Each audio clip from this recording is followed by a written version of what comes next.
Tonight, the first topic we explore is the life of Catherine the Great, the German-born princess who transformed herself into Russia's most powerful and controversial empress. From orchestrating a coup against her own husband to embracing Enlightenment philosophy while ruling with an iron fist, Catherine's story is one of sharp intellect, endless ambition, scandalous affairs, and sweeping reforms. So, before you get too comfortable, as always, take a moment to like the video and subscribe to the channel, but only if you enjoy our content. Also, let us know where you're watching from and what time it is for you. Sometimes our stories are too interesting and we're working on a few boring ones. We promise. It's time now to dim the lights, turn on a fan for some background noise, and let's cover what we have for tonight together. She was born Sophie Frederica Ostavon Anhalt S. Dornberg on May 2, 1729 in a quiet corner of the Holy Roman Empire. Her family was noble, yes, but only just. They were minor German aristocrats, well-connected but not powerful, living in modest comfort, not in grandeur. Her father was a Prussian officer. Her mother was ambitious and sharp-tongued, dreaming of elevating the family status through clever marriage alliances. Sophie, even as a child, sensed this hunger for social climbing, sensed it, and in time would wield it like a weapon. She wasn't born to rule. No one in Germany whispered her name with destiny. Yet she was bright, intellectually curious, unusually poised, and obsessed with learning. She absorbed languages easily, devoured books, and watched court behavior with hawk-like focus. Her world was small, but her mind was already wandering far beyond the cold halls of Zurst. When she was 14, the unexpected happened. Empress Elizabeth of Russia, who had no children of her own, had chosen a successor, our nephew, Peter of Holstein-Gottorp, another German-born noble.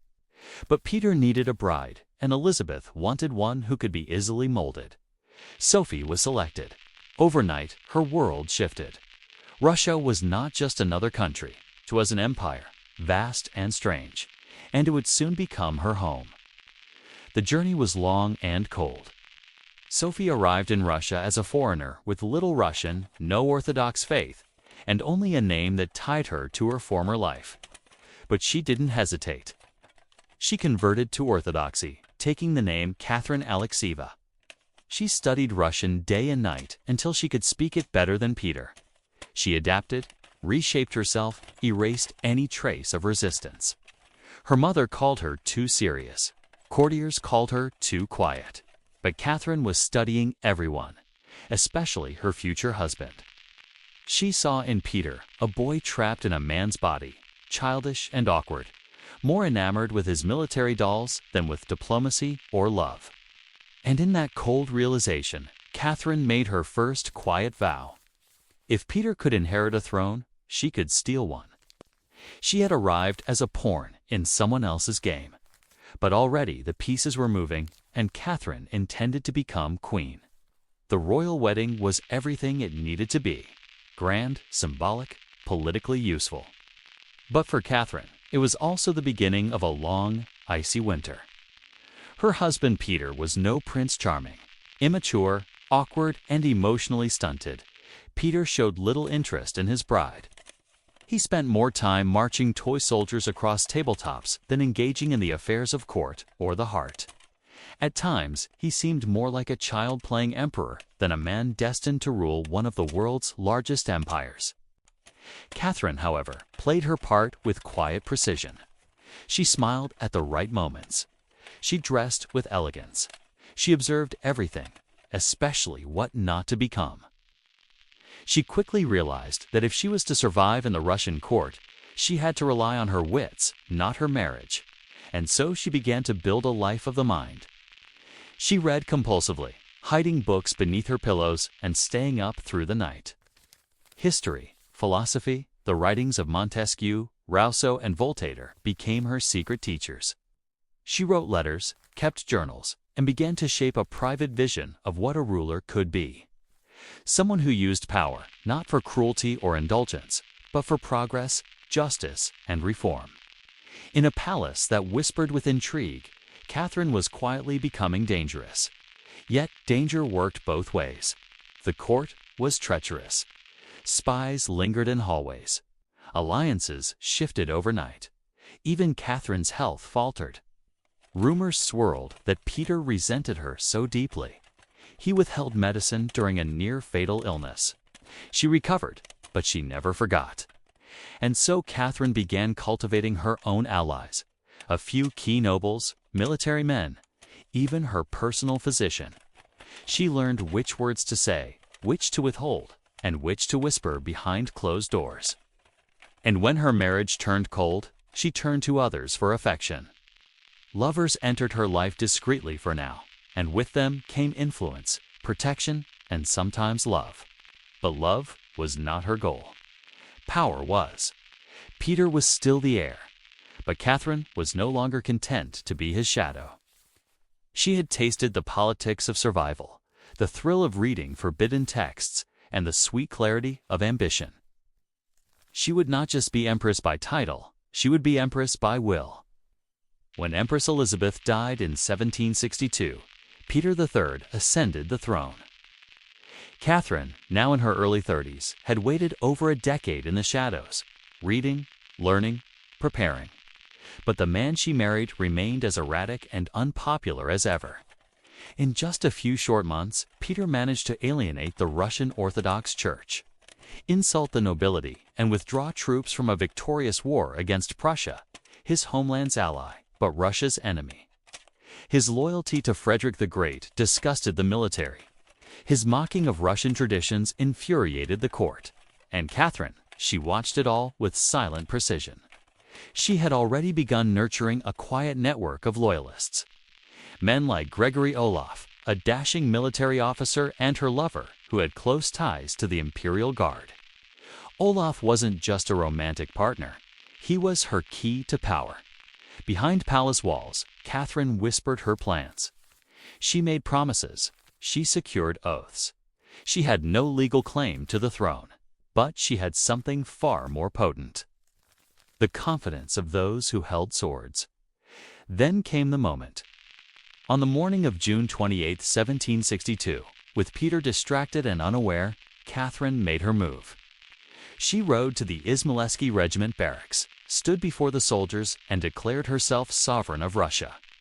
They pledged loyalty on the spot.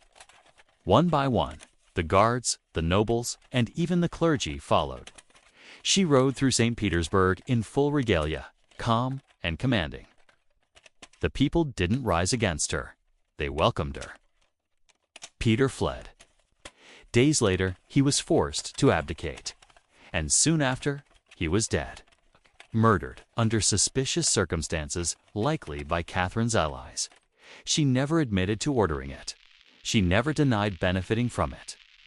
When asked about his death, she simply said he was no longer needed. It had been a nearly bloodless coup. No mass uprisings, no civil war, just a perfectly executed pivot of power from one ruler to another. Catherine had done the unthinkable. A foreign bee-born woman had seized the Russian throne without her, without majority support, and without fear. Her rule was now official. But now came the harder part, proving she deserved it. She had claimed the crown. Now she would have to earn it. Catherine understood something few rulers of her time did.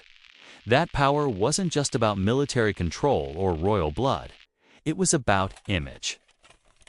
And so, once the crown was hers, she didn't rest. She transformed. From a Cooperan ruler, she recast herself as a reformer, a student of enlightenment, a sovereign with vision.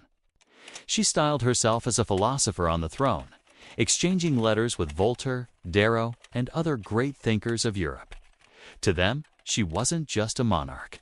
She was proof that ideas could shape empires. She invited philosophers to court, sent money to scholars, publicly praised liberty, education, and reason, all while ruling with unmatched authority.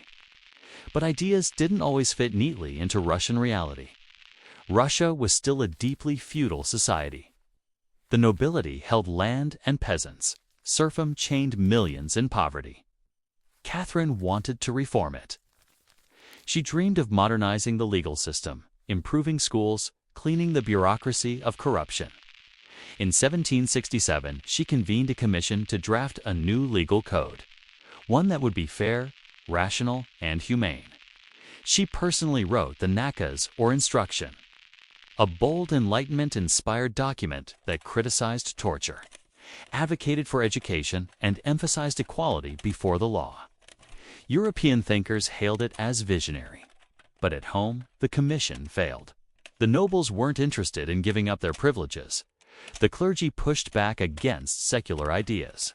And Catherine, ever the realist, stepped back. She would not spark civil war in the name of idealism. She shelved many reforms, but she never abandoned the image of reform. Still, some changes did take root. She expanded education, especially for girls. She founded the Smolny Institute for Noble Maidens, Russia's first state-funded school for women. She poured resources into the arts, opening theaters, libraries, and museums. Under her reign, St. Petersburg became a center of culture and elegance. She was building a Russian enlightenment, not by force, but by inspiration. Yet, her enlightenment was a delicate dance. She had to keep the nobles loyal, the peasants quiet, and the philosophers impressed. She walked a tightrope between progress and preservation, between ideals and power. Catherine spoke the language of liberty, but she ruled with the discipline of a monarch, and behind every public ideal was a very calculated strategy. For all her intellect and discipline, Catherine could never escape one thing: people's obsession with her personal life. In the glittering halls of the Russian court, where whispers traveled faster than truth, the Empress's lovers became legends. Her first great affair after the coup had been with Gregory Olaf, the soldier who helped bring her to power. Brave, loyal, and handsome, Olaf was more than a romantic partner. He was her co-conspirator. Together, they had reshaped the future of the Russian Empire. But as the years passed, their bond began to fade. Olaf's behavior turned erratic, and Catherine, ever rational, began to look elsewhere. What followed was a long series of liaison, each one carefully chosen. These were not reckless flings. Catherine's lovers were often men of talent, intelligence, or military value. They were part of her political ecosystem. Some were gifted administrators, others were generals. And one Gregory Pemcan would become the most significant. Pemcan was no ordinary court favorite. He was brilliant, passionate, and ambitious. Their love burned intensely, and though it didn't last romantically forever, their political partnership endured for life. P.M. Kane helped Catherine secure Crimea, expand Russia's borders, and shape foreign policy. They may have even secretly married, though no proof was ever found. But even after they drifted romantically, they wrote to each other constantly, warm, witty, and often intimate letters that revealed mutual admiration. Still, the court and the continent gossiped. Foreign ambassadors reported breathlessly on her long list of lovers. Pamphlets in Europe painted her as immoral, debauched, even dangerous. One grotesque rumor, completely false, claimed she died attempting to be intimate with a horse. It was pure slander, weaponized misogyny meant to punish a woman for ruling with strength and sensuality. Catherine never responded to these attacks directly. She didn't need to. Her rule spoke louder than any whisper. She had taken and held the Russian throne. She expanded its territory, reformed its institutions, and governed with unmatched efficiency. Yes, she loved fiercely, but never foolishly. Her affairs may have shocked the old world, but to Catherine, love was just another arena of politics. A place where loyalty was earned, passion was useful, and hearts could be as strategic as armies. Catherine spoke often of liberty, of justice, of enlightenment. But behind the silks and salons, behind the witty letters too, Voltaire and the progressive speeches was a ruler who understood the necessity of power and the price of keeping it. In 1773, just over a decade into her reign, Russia erupted. A man named Yamelan Pugachev, a Cossack and former soldier, claimed to be none other than Peter III, Catherine's long-dead husband. He called her a usurper, promised land to the peasants, freedom to the serfs. He lit a flame that spread quickly through the countryside, where suffering and resentment had long been simmering. It became the Pugachev Rebellion, the largest peasant uprising in Russian history. Catherine Shaken responded without mercy. Troops were dispatched. Villagers burned. Rebels were captured, tortured, and hanged. Pugachev himself was paraded through Moscow in a cage before being executed. And with his death, Catherine sent a clear message. Challenge the throne, and you will suffer. It was a turning point. The empress, who had once championed the rights of the people, now ruled with far less idealism. She had seen what chaos looked like, and it terrified her. The rebellion had exposed the deep fractures of her empire, the poverty, the inequality, the desperation. But instead of addressing those wounds through reform, she tightened her grip. Serfdom expanded under her rule. Noble privileges were strengthened. The vast, rural poor fell deeper into bondage. To preserve peace, Catherine sided with the aristocracy because they held the key to her survival. And yet, the contradiction haunted her reign. To Europe, she was still the enlightened monarch, the modernizer, the patron of the arts and sciences. But at home, she had become something sterner, more imperial, less idealistic. The woman who once dreamed of rewriting Russia's laws now issued decrees that reinforced the status quo. But perhaps that was her genius. Catherine had learned what many idealists never do: that to keep power in a turbulent world, you sometimes have to betray the very ideas that brought you there. She wore philosophy like a crown, but underneath it was iron. If Catherine ruled Russia with vision, she expanded it with precision. Unlike many monarchs who dreamed only of securing borders, she dreamed of growing them. Her Russia would not just be a landmass. It would be an empire of influence, culture, and raw geopolitical power.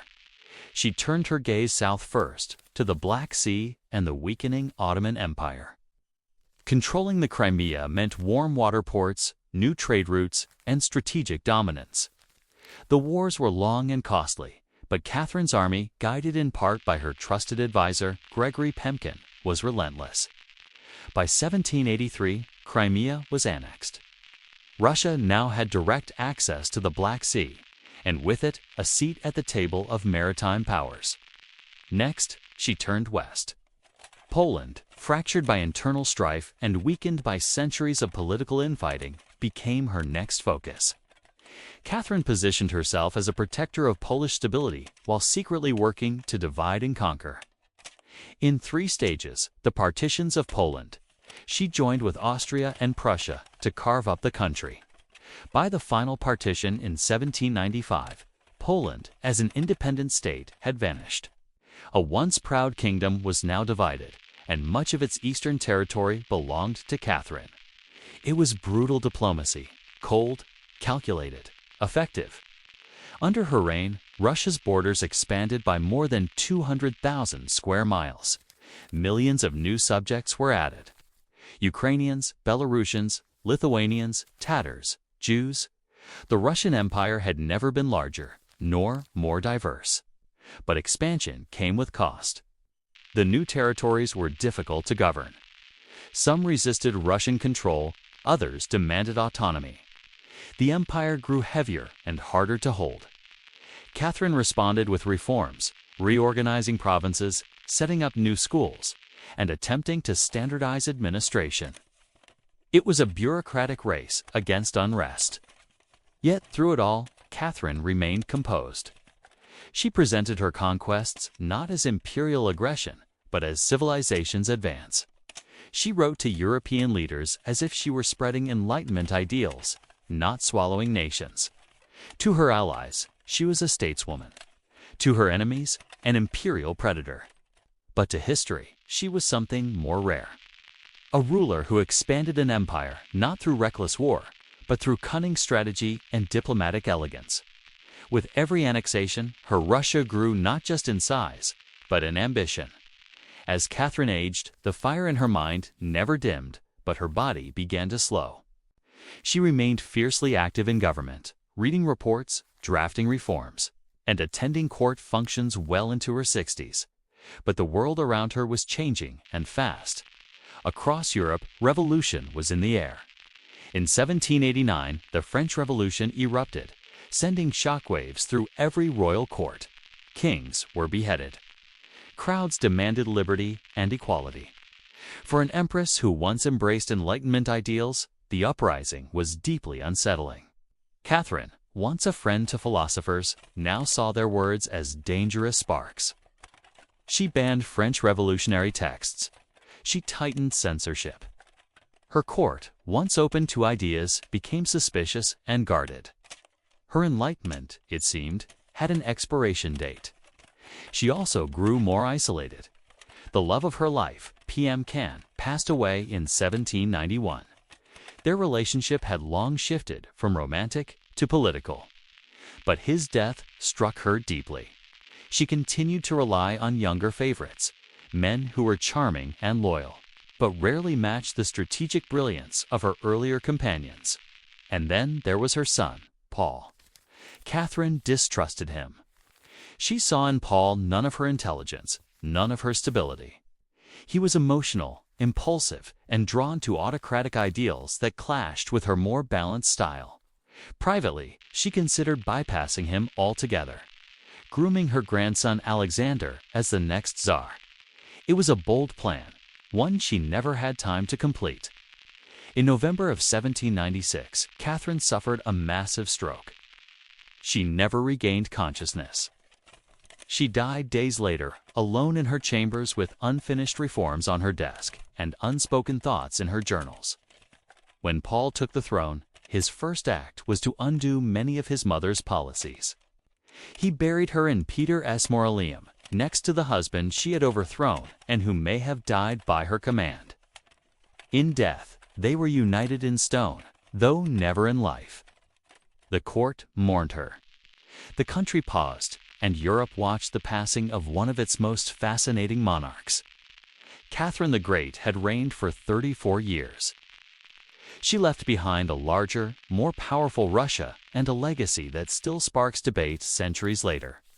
But her final chapter was written in silence. Catherine the Great was never supposed to rule. She wasn't Russian by birth. She wasn't born into a throne. And yet, through intelligence, political mastery, and ruthless determination, she became one of the longest-reigning monarchs in Russian history. Her legacy is complex, full of contradictions that history continues to unravel. She spoke the language of enlightenment. She wrote about justice, reason, and reform. She engaged with the greatest minds of her age and tried to bring their ideals into one of the most autocratic empires in the world. But when those ideals threatened her power, she suppressed them. She dreamed of freeing the serfs, but expanded serfdom. She spoke of equality, but ruled with absolute authority. And yet her impact is undeniable. She modernized Russia's administration, making it more efficient, more centralized, more capable. She brought schools, hospitals, and the arts to cities that had once known little more than military parades and church rituals. Under her leadership, Russia became not just bigger, but stronger, wealthier, and more respected on the world stage. She ruled in a man's world and beat men at their own game. Her court was filled with powerful advisors and lovers. But make no mistake, Catherine was always the one in control. Every relationship, every policy, every letter she wrote was part of a broader vision. She turned St. Petersburg into a beacon of European culture. She expanded the empire's borders beyond imagination, and she left behind libraries, statues, and institutions that carried her name long after her death. But perhaps her greatest legacy is not in territory or legislation, but in possibility. Catherine proved that a woman could lead an empire, that charisma, intellect, and sheer force of will could elevate a minor princess into a world-shaping sovereign. She shattered expectations, not with rebellion, but with refinement, not with noise, but with calculation. To some, she remains a symbol of tyranny.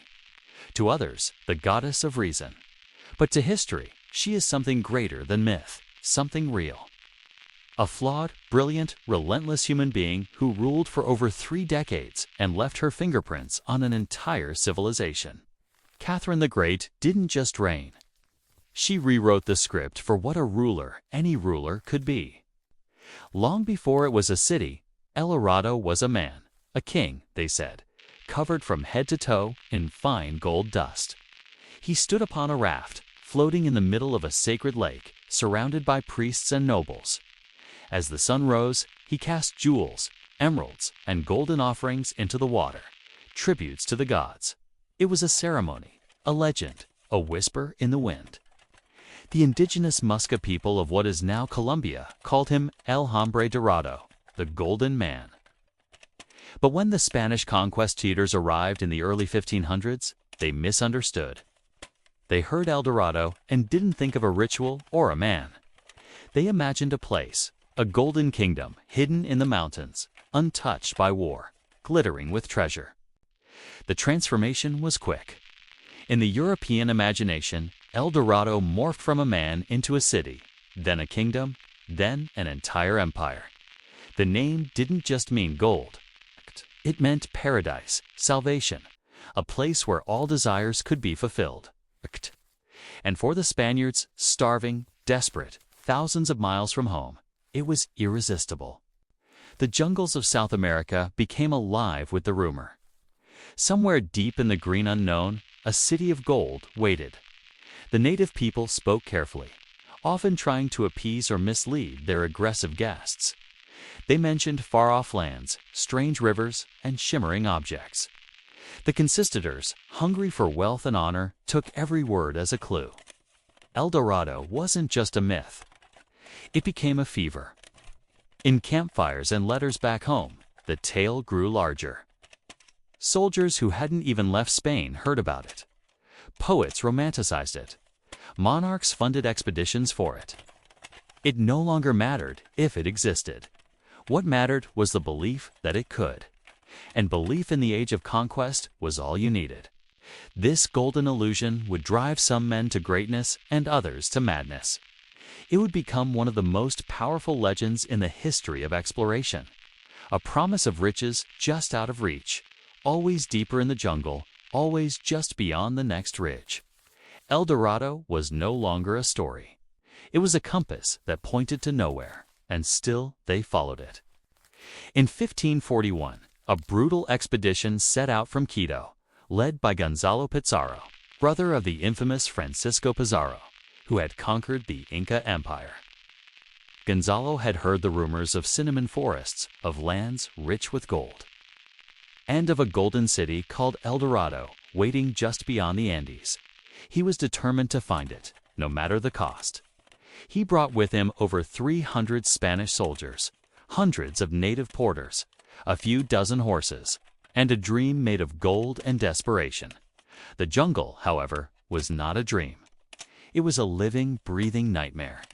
Rain poured for days without stopping. Rivers swelled and swallowed their supplies. Insects devoured skin. Men collapsed from exhaustion, hunger, and disease. As the weeks dragged into months, the expedition began to disintegrate.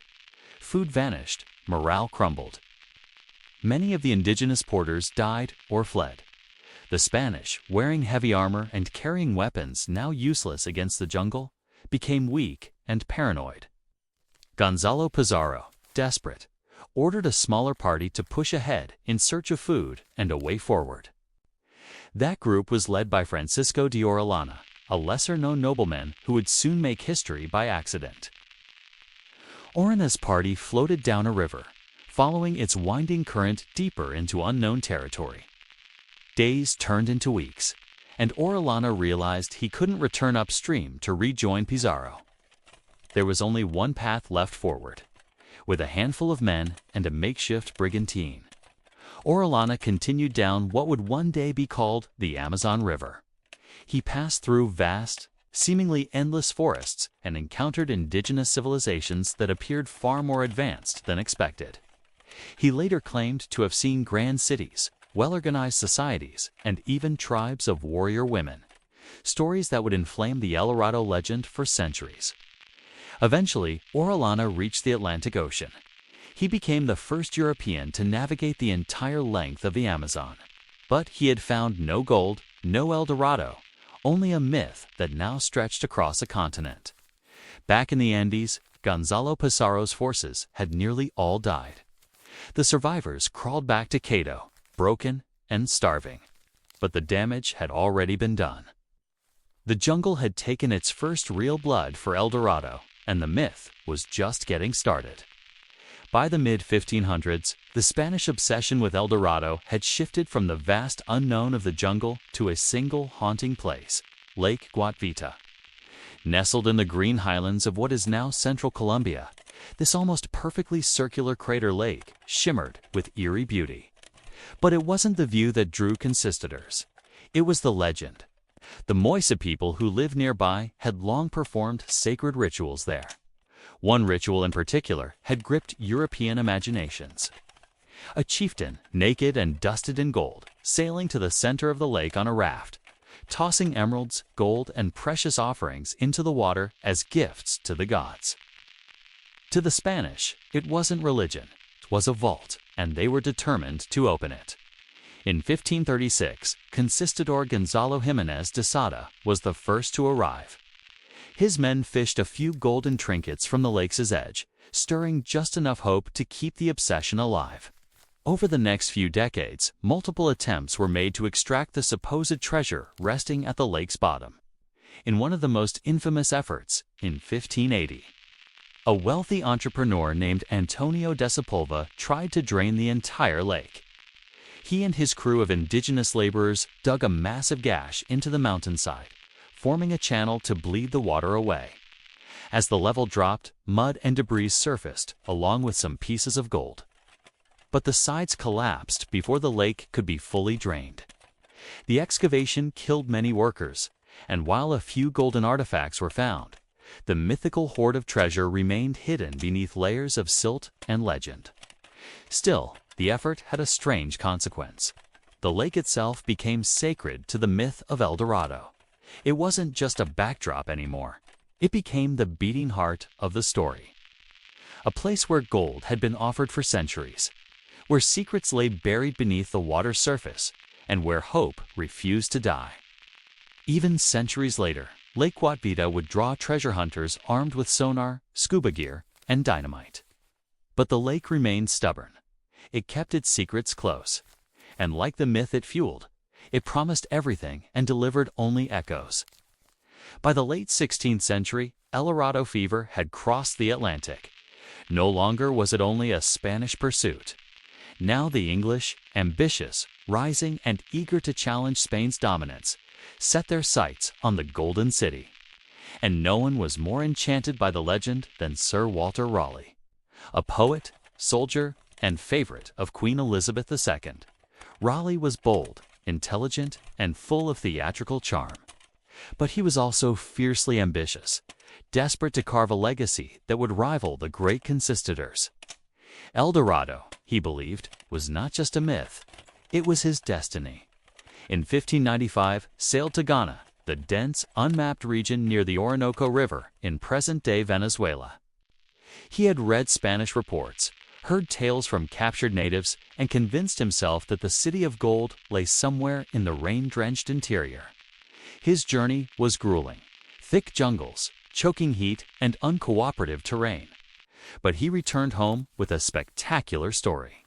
He claimed to have found a civilization on the verge of discovery, a land rich with gold ruled by a mighty emperor just beyond reach. His published account, The Discovery of the Large, Rich, and Beautiful Empire of Guana, was filled with vague maps and suggestive detail. There was no proof, but Raleigh's words sparkled with enough imagination to captivate England. Queen Elizabeth was intrigued. The public was enthralled. Raleigh became a legend. But the years passed. Elizabeth died. Raleigh lost his favor and his freedom. Imprisoned in the Tower of London under King James I, yet El Dorado still burned in his mind.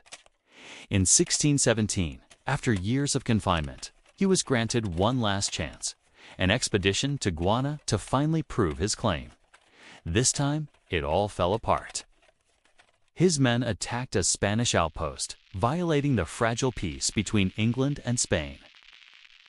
Worse, Raleigh's beloved son Wat was killed in the skirmish.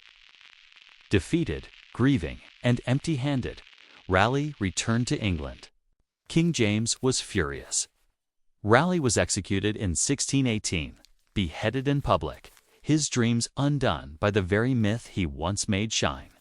He had chased a city that may never have existed, and in doing so, he became its most tragic explorer. As the centuries turned, El Dorado refused to die. With every failed expedition, the myth only grew more potent, like a mirage that shimmered brighter the more it was chased. The jungle, vast and uncharted, became both canvas and executioner. Countless men ventured into its emerald depths, convinced that gold awaited just beyond the next ridge, the next river, the next breathless day. They came from everywhere. Portuguese fortune seekers, German adventurers, Dutch traders, Jesuit missionaries. Each carried stories, weapons, and dreams. Few returned. Fewer still returned sane. The Amazon rainforest, which spans millions of square kilometers, is one of the most unforgiving environments on Earth. Thick canopies blocked out the sun. Rivers changed direction without warning. Poisonous insects and deadly snakes blended into the foliage. Starvation claimed some, disease claimed others. Those who managed to push deeper faced even greater threats. Indigenous tribes, fiercely protective of their lands, whose resistance was swift, coordinated, and often fatal. Time and again, the same pattern emerged. A promising lead, a well-funded expedition. Weeks of struggle and then silence. Many were never seen again. Still, belief persisted. The myth had evolved. El Dorado was no longer a single city. It became a floating dream. To some, it was hidden in the Andes. To others, deep in the jungle's belly. Some imagined it in caves, others in lakes. It changed with every explorer's hope. And that's what made it dangerous. The jungle didn't need traps. It didn't need armies. It only needed time. Men wandered deeper and deeper, guided by hope and misdirection until exhaustion broke them. Some went mad, others turned on each other. The line between explorer and victim blurred until it was erased entirely. Even when nothing was found, the survivors still spoke of signs. Glimpses of golden idols, distant lights, strange voices echoing at night. Their minds, half-starved and half-hallucinating, became compasses spinning wildly in all directions. El Dorado had become a psychological labyrinth, one that promised paradise but demanded everything in return. The jungle didn't guard a city of gold, it guarded a story. And in that story, hope itself became a trap. For centuries, the myth of El Dorado was dismissed as fantasy, an illusion spun from greed, misunderstanding, and European arrogance. But in recent decades, something remarkable has emerged.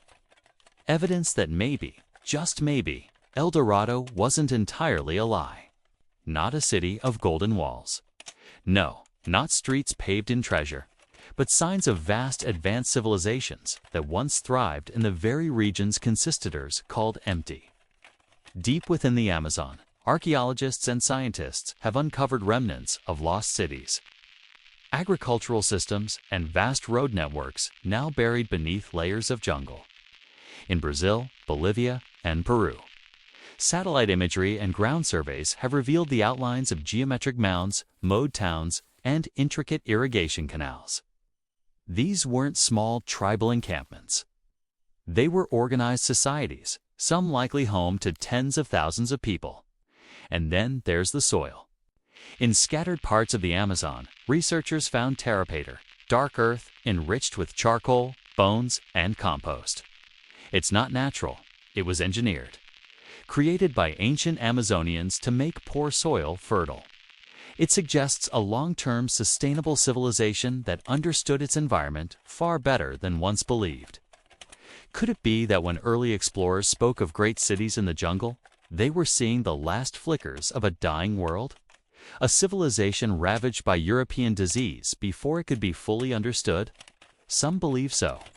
Even Francisco de Orellana, whose Amazon journey was long considered exaggerated, is now being reassessed. His claims of bustling cities and powerful tribes were dismissed for centuries. But new findings suggest he may have been telling the truth, just a version of it Europe wasn't ready to believe. So, perhaps El Dorado was never one golden city, but the reflection of many real ones. A patchwork of thriving cultures that dazzled the eyes of outsiders only to vanish under jungle and time. The legend then was not built from nothing. It was built from fragments, misunderstood and reshaped by conquest. The gold may have been symbolic, the grandeur exaggerated, but the roots of the story were always real. El Dorado may not have been a place on a map, but it may have been a memory. As the myth of El Dorado spread through Europe, it didn't just live in songs or whispered tales. It was etched into maps. From the 16th to the 18th centuries, mapmakers, cartographers working from stories rather than science, began to fill the blank spaces of South America with invention. The unknown was terrifying, but it was also a blank canvas. And nothing filled that canvas better than gold. Across old parchment maps, the word El Dorado appears in bold script pinned to lakes, rivers, and mountains that never existed. Sometimes the city was shown as nestled near Lake Guatavita. Other times it floated deep in the Amazon or hidden behind the Orinoco. Some maps included entire golden empires complete with drawn buildings, sun temples, and fantastical creatures guarding the way. These maps weren't drawn to deceive. Not exactly. They were drawn to sell. Each one was a siren song to monarchs, merchants, and mercenaries. They sparked funding for expeditions. They justified claims over foreign lands. They offered explorers something just real enough to chase. The absence of proof was the point. The less certain the location, the more imagination it allowed. And so the myth grew, not just in stories, but in geography. Some of these maps found their way into royal courts. Others were published in books passed from hand to hand by those dreaming of wealth and wonder. They were copied, plagiarized, embellished, and every new version added more detail, more certainty, more allure. These false geographies had real consequences. Expeditions were launched based on them. Lives were lost pursuing the curves of rivers that didn't exist. Entire regions were colonized based on legends scribbled by men who had never stepped foot outside Europe. But the most fascinating part, some of these maps continued to circulate. After El Dorado had been discredited. Why? Because humans don't let go of hope easily. A map is more than a tool. It's a promise. And these promises glittered. Even today, those antique maps are sought-after collector's items. Not because they're accurate, but because they captured a moment when belief was stronger than evidence. El Dorado never needed to be real. It just needed to be drawn. Centuries have passed. The jungle has swallowed up the bones, the rusted swords, and the silent footprints of those who chased El Dorado. And still, the myth survives. It lives in books, films, and museum exhibits. In the animated stories we show our children and the documentaries we stream late into the night. It's Indiana Jones and the road to El Dorado. It's a symbol now. More than a city, more than a man, it's an idea. Even into the 19th and 20th centuries, explorers still returned to South America, armed now with compasses, rifles, and scientific curiosity. Alexander von Humboldt, one of the most respected scientists of his time, ventured through South America in the early 1800s. Though skeptical, even he was drawn to the stories. He searched not for gold, but for truth, and found the jungle still whispered of hidden civilizations. Later came Percy Fawcett, the British explorer whose obsession with the lost Amazonian city. He called it Zed, mirrored the old dreams of El Dorado. In 1925, he vanished into the jungle with his son, never to return. Some say he died at the hands of a tribe. Others believe he found something and chose to stay hidden. And even in the 21st century, the search hasn't ended. Armed with satellite imagery, drones, and LAR technology, archaeologists are still uncovering evidence of ancient, complex Amazonian civilizations. No golden city has been found, but new ruins, earthworks, and settlement grids suggest that the heart of the jungle once beat with life far richer than ever imagined. And yet, El Dorado still gleams, not on the ground, but in the mind, because we never really needed proof. We needed the pursuit. The idea that somewhere out there is more. That one last secret remains untold. That, if we go far enough, try hard enough, risk enough, we'll find the thing that changes everything. El Dorado is no longer a physical place. It's a metaphor for ambition, for obsession, for the human hunger for what lies just beyond the horizon. We chase it in careers, in relationships, in dreams, and sometimes in jungles. It doesn't matter if it's real. What matters is that we keep walking toward it. In the end, El Dorado was never found. No gilded city, no palace walls shimmering in the sun, no thrones carved from emerald. The jungle never opened its hands. And yet, the legacy of El Dorado outlasted the kingdoms that searched for it. Because what the explorers didn't realize, what they couldn't realize, was that the real treasure was never gold. It was what the journey revealed about themselves, about civilization, and about the stories we cling to. They found rivers no map had ever shown. They encountered people with knowledge of the forest that rivaled any European academy. They recorded languages, flora, and customs never before seen by the Western world. Some of them, like Francisco de Orellana, unknowingly made history not by discovering El Dorado, but by opening a path into the heart of the largest rainforest on Earth.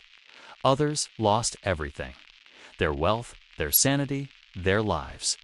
And yet they too are part of the legend. Their names echo through time, not for what they found, but for what they were willing to risk. El Dorado endures because it speaks to something buried deep inside us. The belief that there is always more. More to discover, more to become, more just beyond the horizon. We see it in every venture, every impossible dream. The entrepreneur chasing the perfect idea. The artist searching for the perfect work. The traveler seeking the untouched corner of the world. They are all in their own way following a golden city that may not exist but still shapes everything they do. The myth is not a failure, it's a mirror. It reflects our ambition, our curiosity, and yes, our greed. It shows how far we'll go for something beautiful, something meaningful, something that whispers to us in the quiet, saying, just a little further. El Dorado is not a lost city. It's a question, and each generation answers it in their own way. So the next time you hear a story too good to be true, ask yourself, is it a lie or is it a dream worth chasing? Because sometimes the real El Dorado is the journey itself. Right. The origins of the Olympic Games weren't about records or trophies. They were about reverence. It was the year 776 BCE, deep in the cradle of ancient Greece. Across the mountains and valleys, people began to gather, not to fight, not to trade, but to worship. They came to a sacred place known as Olympia, nestled in the lush landscape of the Peloponnesian Peninsula. There was no city here, only a religious sanctuary, shaded by olive trees and protected by the watchful gaze of gods carved in marble. The purpose to honor Zeus, the king of the gods, through ritual sacrifice and the physical excellence of mortal men. The Olympic Games were born not in a stadium, but at an altar, an ancient mound of ash built from generations of burnt offerings. Before a single race was run, before a discus flew through the air, sacrifices were made. Oxmen were led to the altar. Incense was burned. Hymns were sung. The first Olympics were at their core an act of devotion. Only Greek men were allowed to compete. Only free citizens. They came representing their Palachi, city-states like Athens, Corinth, Argos, and Sparta. Each athlete wasn't just racing for himself. He was racing for his homeland, carrying its pride on his back like a cloak. There were no stands, no announcers, no global audience. But the air buzzed with something sacred. Olympia became a crossroads where language, politics, and rivalry paused, if only for a few days. And Greeks remembered that they were one people under the gods. And so from all corners of the Hellenic world, they came barefoot and bronzed, some walking for weeks just to be part of the moment. Competing wasn't just allowed, it was holy. It was a way of stepping closer to the divine, of testing the human form as the gods intended it to be, strong, focused, and unashamed. There was no gold, no silver, only honor. No empire had demanded this gathering. No king decreed it. The games rose from a deeper place, something woven into the soul of Greek identity. Here in the shadow of temples, under the eyes of Zeus, the Olympic Games took their first breath, not as sport, but as sacred ritual. In a land often divided by rivalries and endless war, it was remarkable that every 4 years the Greeks found a reason to stop fighting. That reason was Zeus. Before each Olympic Games began, heralds were sent out from Elis, the region that governed Olympia, to announce the Acheria, the sacred truce. It wasn't a suggestion. It was a solemn, binding agreement. For 1 month, sometimes 3, all warfare across the Greek world was to cease. No armies could march. No soldiers could draw swords. Even hostile borders were temporarily opened, allowing athletes, priests, and spectators to travel freely. The truce didn't mean peace between city-states. It meant respect for something higher than politics, the gods.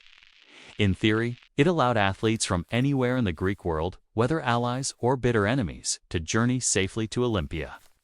In practice, it was a miracle of diplomacy. City-states that had clashed on the battlefield one season could stand side by side on the track the next. Even Sparta, with all its martial pride and defiance, observed the truce for much of its early history. To violate the truce was to invite divine wrath. Those who dared face sanctions not just from other city-states, but from the gods themselves. Zeus was not just a protector of the games, he was their witness. At Olympia, a massive bronze statue of Zeus stood with thunderbolt in hand, a silent reminder that the rules of the gods were not to be broken. But the truce wasn't only about safety. It was about unity. Greece was not a nation. It was a patchwork of fiercely independent police, often at war with each other. Yet through the sacred truce, they could gather together in a single place for a single purpose, bound by a shared reverence.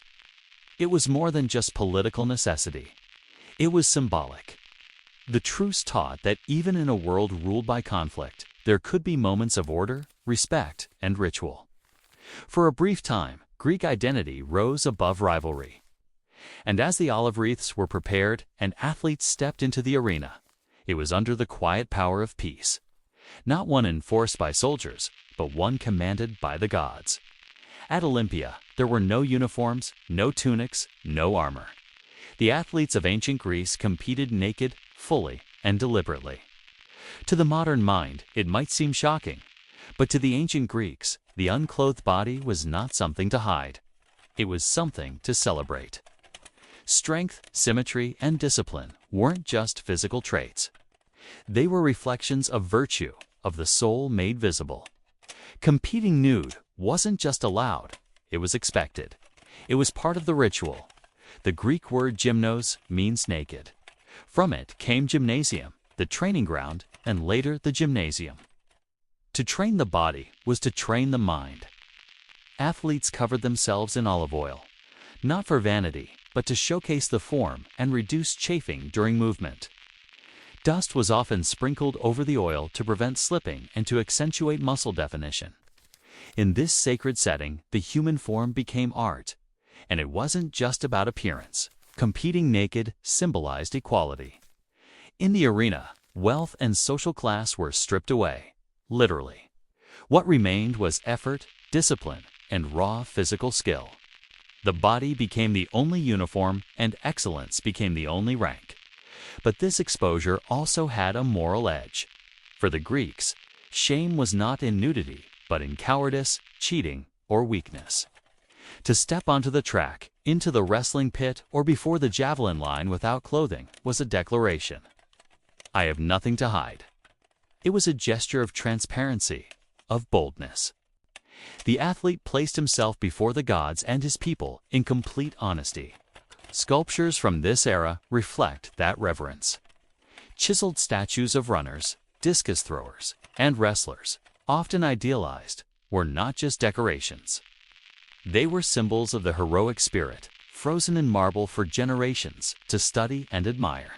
Even the gods themselves, Apollo, Heracles, were depicted in the same heroic nudity.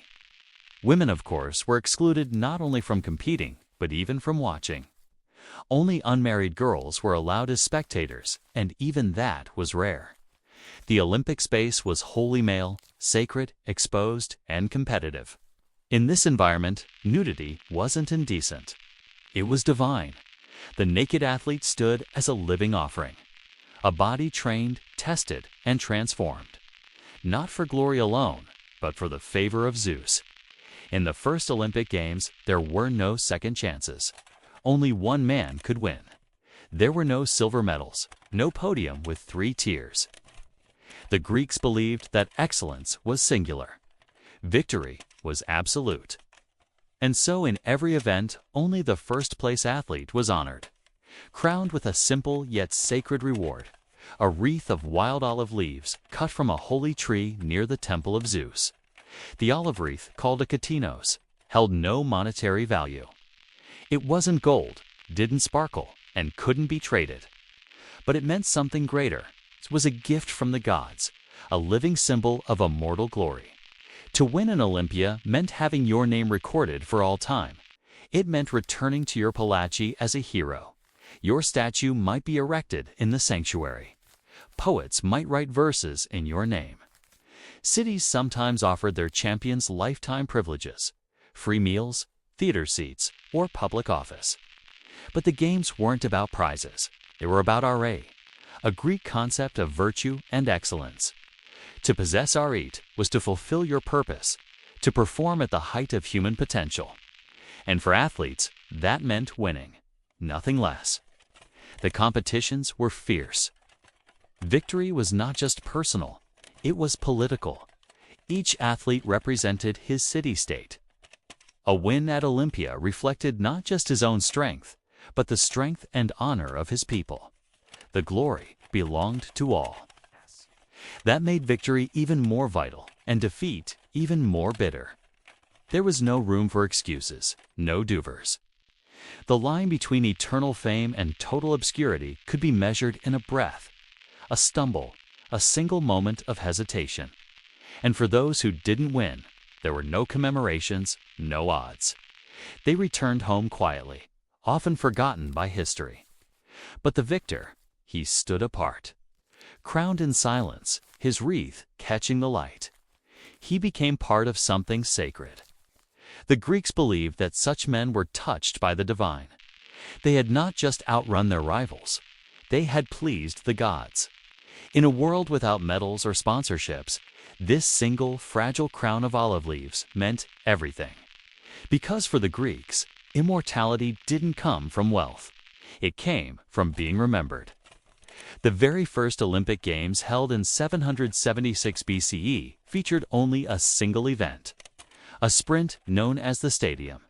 It was a foot race, roughly 192 meters long, the length of the stadium itself. There were no starting blocks, no shoes, no false start penalties, just bare feet on packed earth, a straight line marked between 2 posts, and silence before the judge's signal.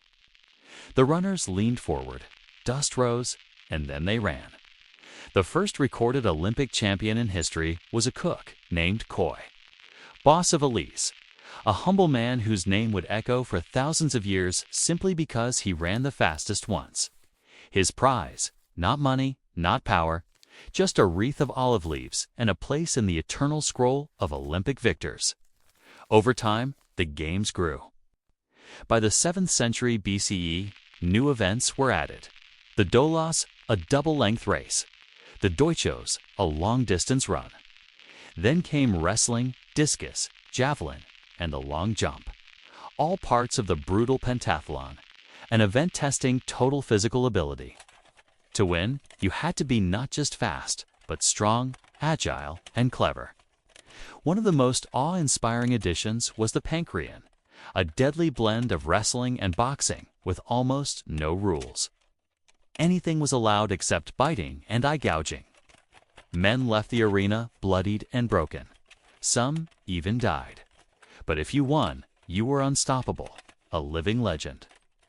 And then came the chariot races. Thundering hooves around the hippodromium, dust clouds rising, wheels shattering, horses and drivers tumbling. These races were dangerous, chaotic, and wildly popular. They weren't driven by the athletes themselves, but by hired charioteers. Yet, the owner of the horses, not the driver, was awarded the crown. Status mattered. But in 776 CE, it was just that first foot race. One event, one victor, one beginning. And yet from that single competition, a movement was born. One that celebrated the physical form as divine, that pushed the body beyond comfort and transformed sport into something more than a game. It became ritual. It became honor. And as the years passed and new events were added, the original race, the stadium, remained the heartbeat of the games, because everything Olympian began with a single sprint. The Olympic Games were not just competitions, they were ceremonies. Every race, every throw, every moment of exertion unfolded under the gaze of the gods. In Olympia, sport was sacred, and at its heart stood Zeus, ruler of Mount Olympus and the divine patron of the games. Before the contests began, a great sacrifice was held at the altar of Zeus. This wasn't symbolic, it was central. Dozens of oxen were slaughtered in honor of the god. Their ashes piled high on an altar made entirely from the remains of past sacrifices. This mound of sacred ash had grown over centuries, fed by the devotion of athletes and priests alike. To compete in Olympia, athletes had to swear a solemn oath in the temple of Zeus, with hands upon a piece of bow's flesh. They promised to train honestly, to compete fairly, and to bring no shame to the games. Cheating was not just dishonorable, it was sacrilege. Those who broke their oath could be fined, beaten, or permanently banned. Their names might be etched onto statues of Zeus' bronze effigies of Zeus, placed at the entrance of the stadium as a warning. Here are the ones who dishonored the gods. Presiding over the games were the Hellenodi judges chosen from the region of Elis. They weren't mere referees. They were priestly figures, guardians of both the rules and the rituals. They trained for 10 months before the games, learning not only athletic standards, but also religious protocols. They wore purple robes and carried staffs, symbols of their sacred authority. And then there was the Temple of Zeus itself, one of the largest and most majestic in the Greek world. Inside stood a statue over 40 feet tall, crafted by the sculptor Phidias, made of ivory and gold.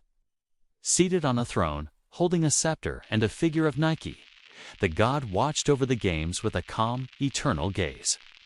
It was so magnificent it would later be named one of the 7 wonders of the ancient world.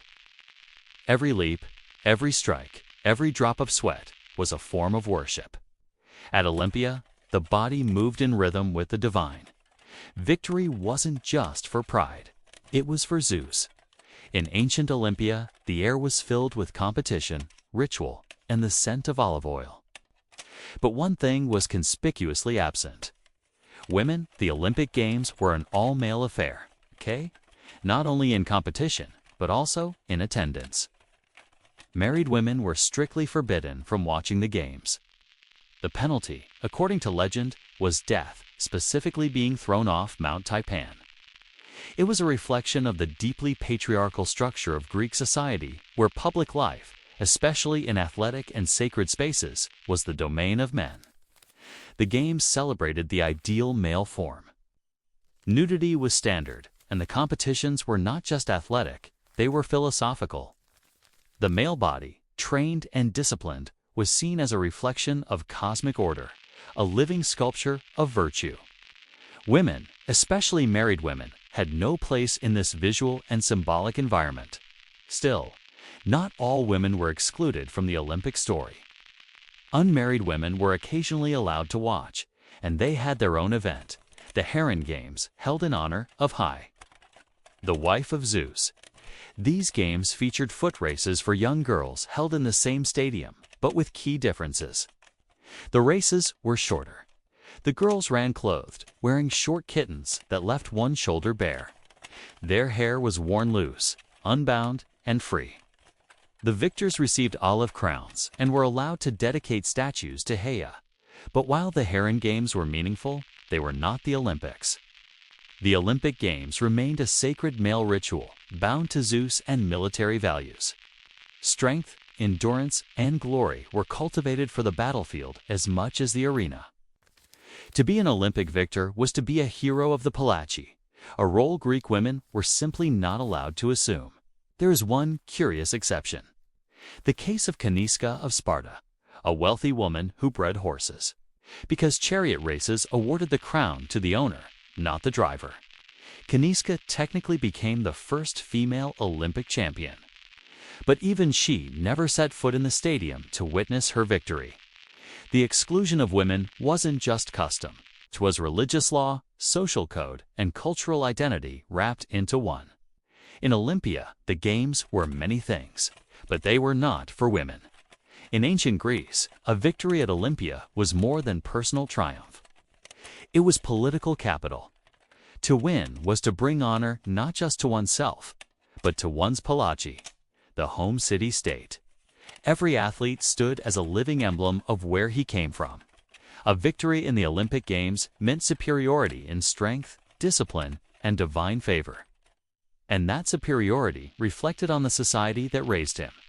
When an Olympic victor returned home, he was welcomed as a hero. City gates were opened in his honor. Crowds lined the streets. Songs were sung. His name might be carved into stone or etched into local memory by poets. One of the most famous was Pindar, who composed elaborate victory odes, rich in language and myth, commissioned by cities to immortalize their champions. But the celebration didn't end with applause. Victors were often rewarded with gifts, land, money, free meals for life, tax exemptions, or even statues in the public square. In some cities, they were given prime seats at the theater or front rows at political gatherings. They might be elected to office not because of their words, but because of their body and what it had proven in Olympia. Some wealthy elites used the Olympics to elevate their status. They funded training programs, sponsored athletes, or even bred horses for the chariot races where the owner, not the driver, claimed the prize. For these aristocrats, an Olympic win was like winning an election. It cemented their legacy, increased their influence, and shaped how history would remember them. Even rivalries between city-states played out through sport.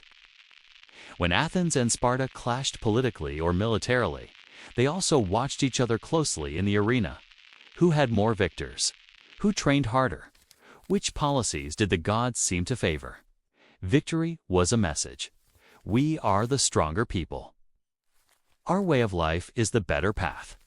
In this way, the Olympic Games became a stage for diplomacy, a battlefield of symbolic war where cities competed for glory without drawing blood. The olive wreath may have looked humble, but in the world of ancient Greece, it carried the weight of political power, cultural pride, and immortal memory. For over 1,000 years, the Olympic Games burned bright in ancient Greece. Every 4 years, without fail, athletes, poets, priests, and spectators made the journey to Olympia, not for profit, but for glory, devotion, and unity. But nothing in history is eternal. In 393 CE, the Christian Emperor Theodosius I issued a decree that brought the ancient games to an end. To him, they were a pagan ritual incompatible with the growing dominance of Christianity in the Roman world. Temples were shuttered, altars dismantled, statues defaced. The sacred flame of Zeus was extinguished. The stadium fell silent. Centuries passed. The site of Olympia became ruins, slowly buried by time and earth. Nature reclaimed the track. The voices faded. The names of champions were forgotten, except by a few scribes, who recorded their victories in dusty scrolls, and yet the idea never truly died. In the 19th century, as archaeologists uncovered the bones of Olympia, its columns, temples, and training grounds, interest stirred again. What if the games could return, not just as a curiosity, but as a global symbol? In 1896, the vision became reality. The modern Olympic Games were born in Athens, reimagined by Baron Pierre Dubetta, who believed that sport could bring nations together in peace, just as it once brought Greeks together at Olympia. He borrowed many of the old traditions, the four-year cycle, the flame, the procession of athletes. Even the ideal of areta, excellence of body and spirit, was revived. Today, the Olympic torch is lit in Olympia in the shadow of the ruined Temple of Haia, using a parabolic mirror and the rays of the sun, just as it might have been in ancient days. From there, it travels across continents, a flame that connects past to present. And though the modern games are global, commercial, and competitive on a massive scale, their heart still beats with an ancient rhythm, a celebration of human potential, of peace, of striving for something higher than victory alone. From the sacred soil of Olympia to stadiums around the world, the Olympic spirit continues, not as a relic, but as a living tradition. The sacred fire was never truly extinguished. It was passed on. The tale of the Colossus doesn't begin with bronze or artistry. It begins with a siege and with a city that refused to fall. In 305 B.C.E., the island of Rhodes found itself under siege by one of the most feared military minds of the Hellenistic world, Demetrius Theus of Macedon, also known as the Besieger. He arrived with an army tens of thousands strong, backed by warships, catapults, and an infamous siege tower called the Helpless, a mobile fortress 9 stories high. Rhodes, by contrast, was small, a proud naval city, wealthy through trade and skilled in diplomacy, but dwarfed by Demetrius's might. His goal was to crush Rhodes for its alliance with Egypt, the rival power of the Ptolemies. It should have been a short campaign. It wasn't. For nearly a year, the Rhodians held the line. They used their terrain, their walls, and their wits. At night, they snuck out to burn siege equipment. They cut off supply routes. They adapted faster than Demetrius could adjust. Even when the massive Helpless rolled toward the city, they found a way to disable it, drenching it with oil and setting it alight. Eventually, the siege collapsed. Demetrius withdrew, humiliated, leaving behind his war machines and shattered pride. The city was spared. Its people, though scarred, were unbroken. And now they wanted to make sure no one ever forgot. The Rhodians gathered the remains of the siege, abandoned towers, broken catapults, and thousands of pounds of bronze and iron. These would not go to waste.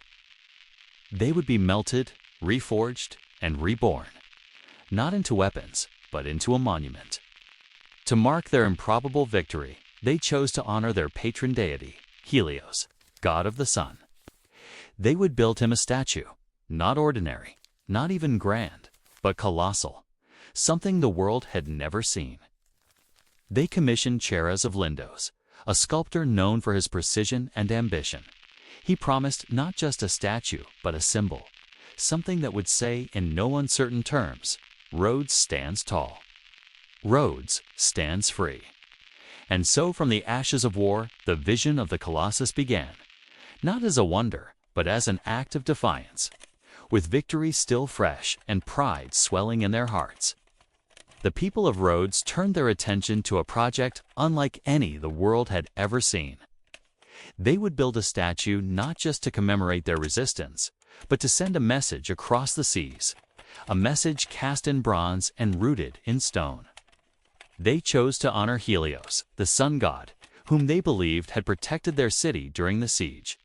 In Rhodes, Helios wasn't a distant celestial being. He was a guardian, a presence woven into the identity of the island. His rays shone on every harbor stone, and now he would be given form.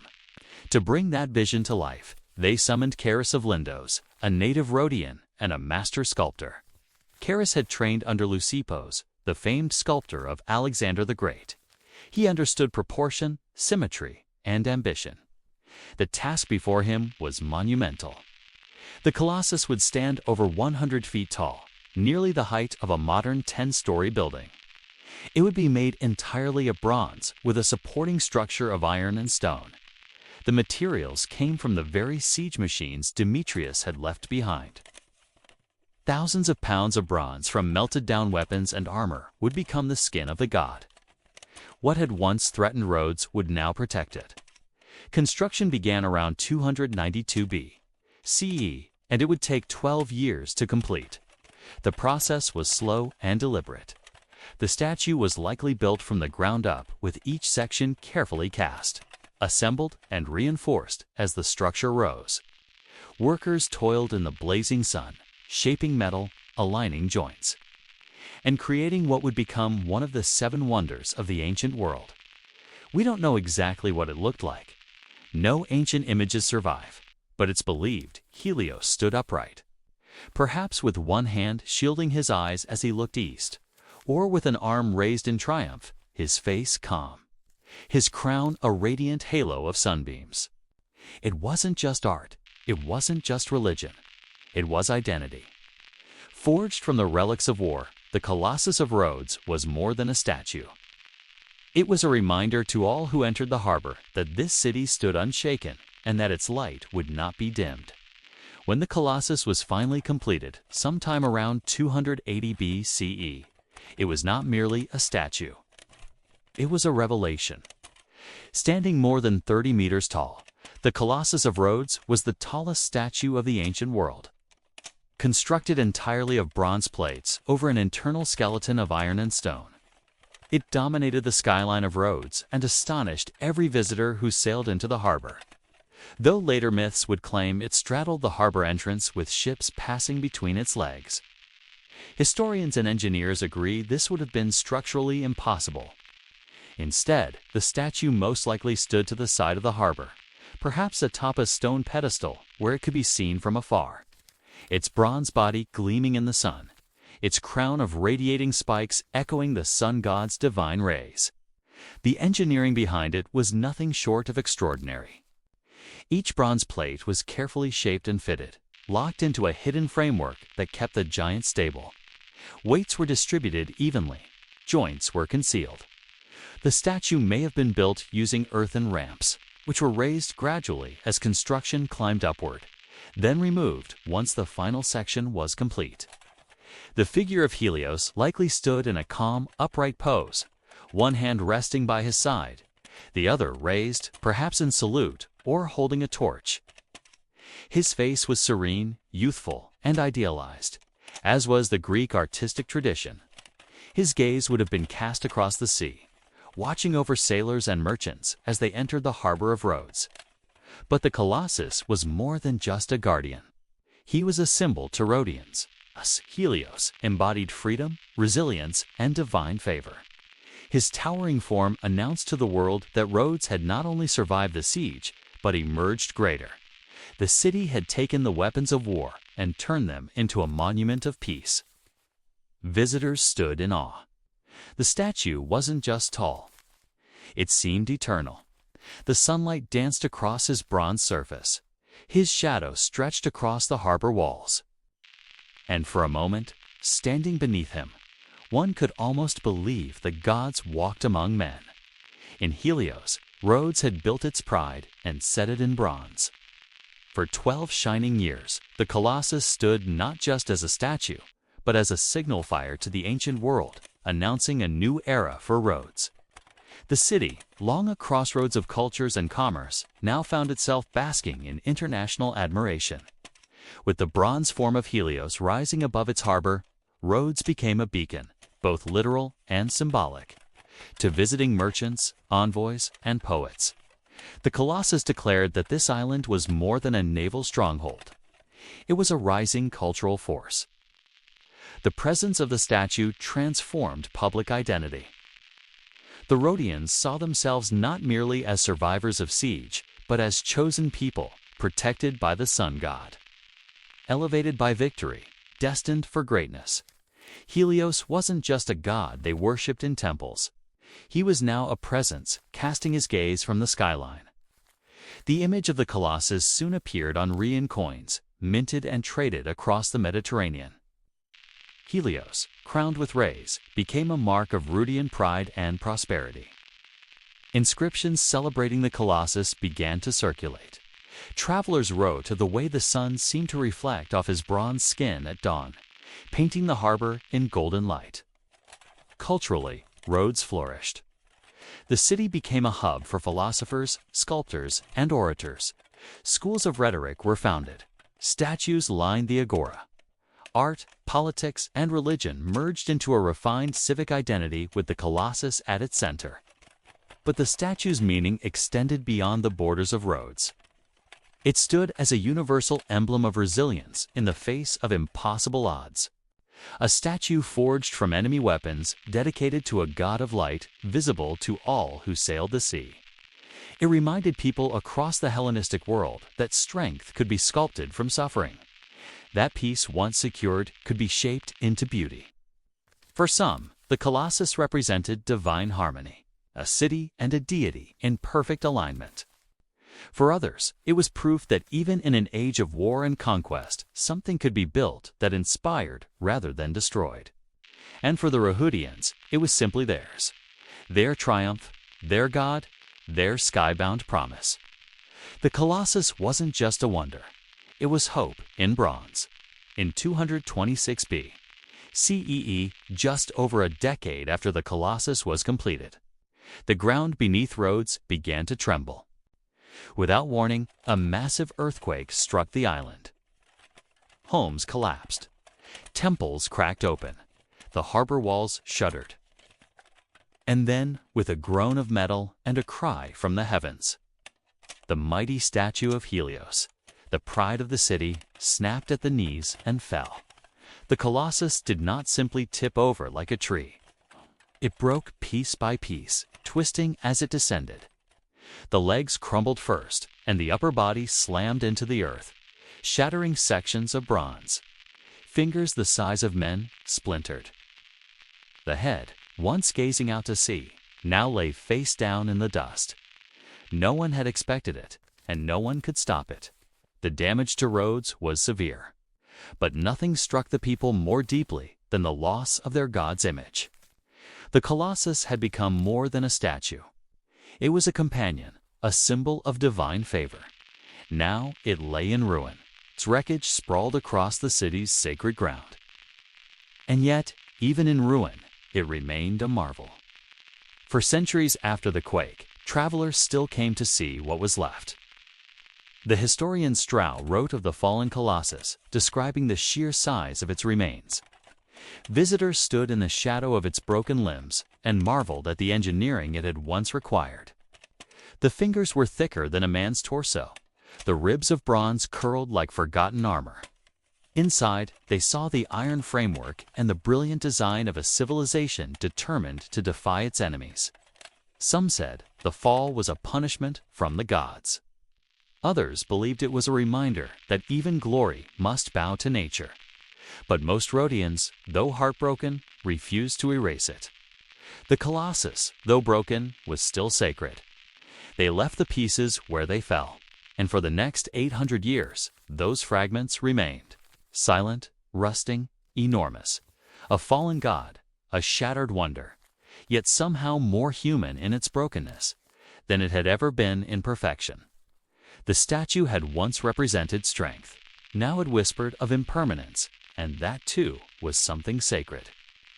After the dust of the earthquake settled and the grief faded into silence, the question rose like morning fog over Rhodes. Should we rebuild it? The fallen Colossus still lay scattered across the ground, its bronze skin gleaming in the sunlight, its broken limbs stretched like a sleeping giant along the earth. Many citizens wanted it restored. It was, after all, their symbol, their guardian, their pride. But others hesitated. And so, as they had many times before, the Rhodians turned to a voice older than their city, the Oracle of Delhi. The oracle's response was chilling. The gods had spoken, she said. The fall of the Colossus was no accident, was a sign. Helios was displeased, and rebuilding the statue would provoke further divine wrath. The Rhodians, deeply spiritual and cautious not to offend their patron deity, took the warning seriously. They abandoned the idea. But there were also practical reasons. Rebuilding a statue of such scale would have required enormous resources, materials, labor, time. The original Colossus had taken 12 years to construct. Its cost had been underwritten by the spoils of war and donations from allies. But now the economic climate was different. The political landscape was more unstable. Rhodes faced new threats and shifting alliances. Rebuilding a statue, no matter how iconic, didn't seem wise in such uncertain times. And so the decision was made. Let it rest. For centuries afterward, the Colossus remained in pieces, but it was never forgotten. The fragments became a kind of outdoor museum.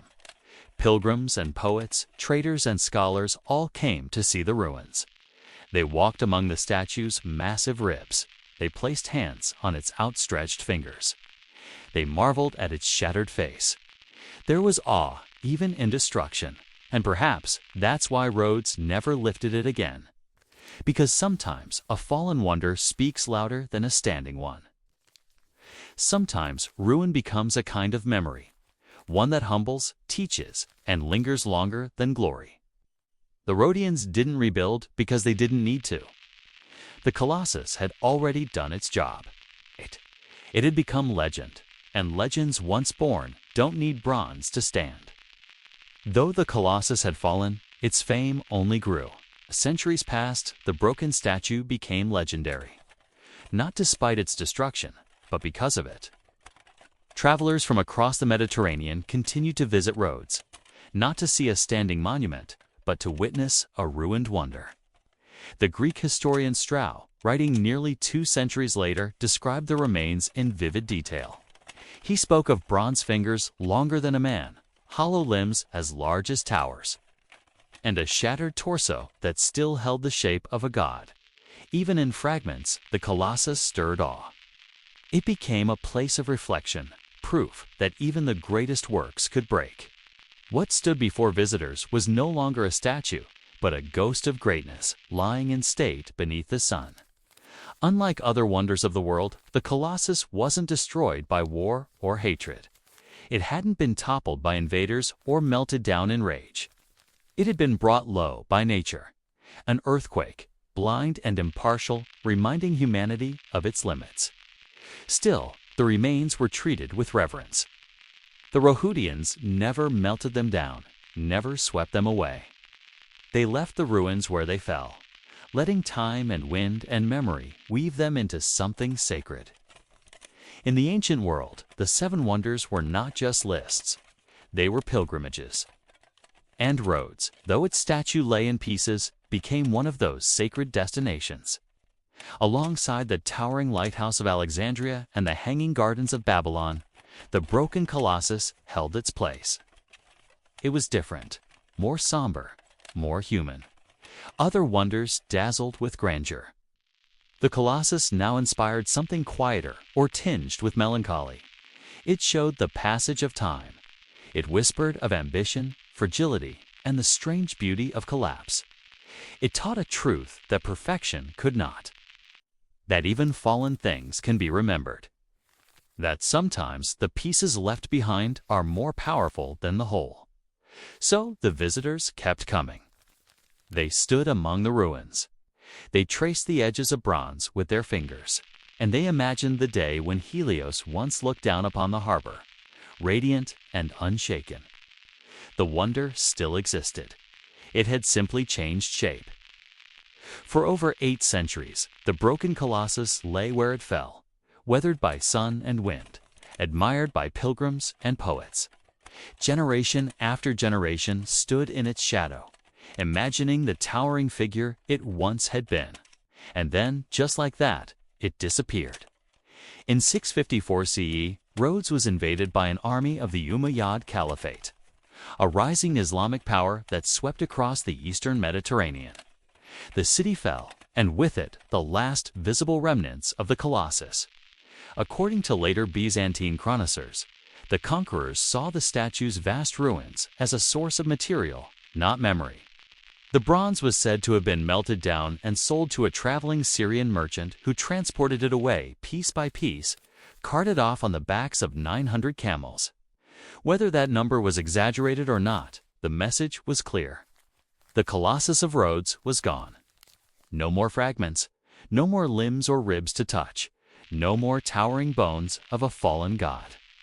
The statue that had once watched over the harbor, that had stood for resistance and identity, now existed only in words.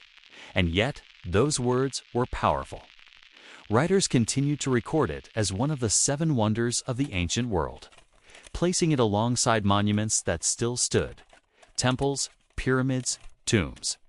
The Colossus, despite being physically absent, lived on in the world's collective imagination. Its image transformed across cultures. Medieval maps showed it straddling the harbor, a gate of bronze that ships passed beneath. Renaissance artists painted it as a titan, casting shadows across oceans. It became a symbol of what once was and what could be again. The irony is that we know so little about what it actually looked like. There are no surviving blueprints, no surviving sculptures or carvings. Everything we believe about the Colossus comes from the echoes of travelers, the pages of historians, and the imagination of those who came too late. But perhaps that's what makes it eternal. Because the Colossus of Rhodes was never just a statue. It was a dream cast in metal, a vision of what humanity could build when courage, beauty, and purpose aligned. And while its body may be gone, its shadow still stretches across time. The Colossus of Rhodes no longer stands, but its meaning has never collapsed. More than 2,000 years after its fall, it remains etched in the world's imagination. Not as rubble, not as loss, but as symbol. It was never just about height or engineering or bronze. It was about what people saw when they looked up at it. Strength in defiance, beauty in resilience, pride made visible. Built from the spoils of war, the Colossus began as a declaration that Rhodes, though small, could not be broken. Its people turned the tools of siege into art. What was once meant to destroy them became a monument to their endurance, and that idea has outlived the statue itself. Across history, echoes of the Colossus have surfaced again and again. When France gifted the Statue of Liberty to the United States, it wasn't just a gesture of diplomacy. It was a tribute to the same ideal that a towering figure by the harbor could welcome the world and stand for something greater than stone or steel. In modern times, engineers and artists have proposed rebuilding the Colossus.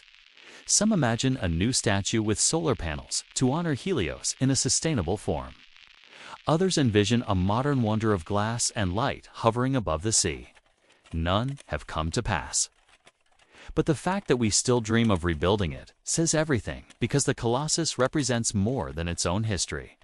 It represents the kind of monument humanity longs to build, not to kings or conquests, but to possibility. To the idea that out of devastation, something radiant can rise. To the belief that even when toppled, the spirit of a people remains. In every shattered empire and every rising city, in every monument built after war, in every torch held aloft at the edge of a harbor, the Colossus still stands. It stands in stories, in symbols, and in the space between who we are and what we dare to build. Rhodes may be quiet now, but in the minds of those who remember, a god of bronze still watches the waves. And even broken, he shines.